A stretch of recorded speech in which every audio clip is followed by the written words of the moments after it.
नमस्कार। ओम श्री परमात्मने नमः। प्रकृतेः क्रियामाणानि गुणैः कर्माणि सर्वशः अहंकार विमूढ़ात्मा कर्ता हमिति मन्यते।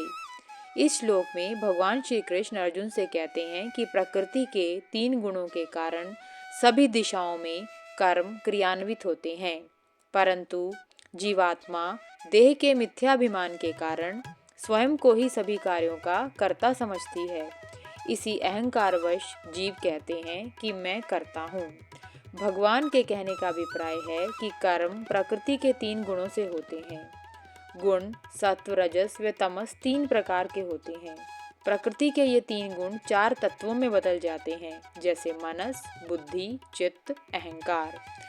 इनमें 5 सूक्ष्म तत्व, 5 कर्मेंद्रियों, 5 ज्ञानेंद्रियों, 5 इंद्रिय विषयों का भी योगदान रहता है। आत्मा सभी कर्मों की साक्षी रहती है।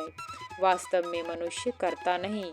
मनुष्य अपनी स्थूल व सूक्ष्म इंद्रियों से जो कार्य करता है वह प्रकृति का कर्म है, किंतु मोहवश होकर मनुष्य स्वयं को कर्ता मानकर कर्मों की जिम्मेदारी स्वयं उठा लेता है और जिसके कारण वह अत्यंत दुखी होता है।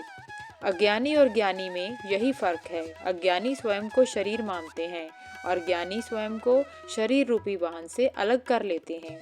कर्म के रहस्य को समझने का अर्थ है कि कर्म कैसे किए जाते हैं और किस शक्ति के द्वारा किए जाते हैं।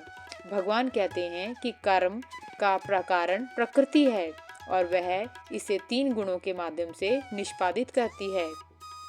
इसके लिए हम मुर्गे का उदाहरण ले सकते हैं, जो सुबह बांग देने का घमंड कर बैठता है और सोचता है कि उसके बांग देने से ही सुबह होती है और सूर्य उगता है, किंतु बांग देने का कार्य वह अपनी प्रकृति से प्रेरित होकर ही कर रहा है।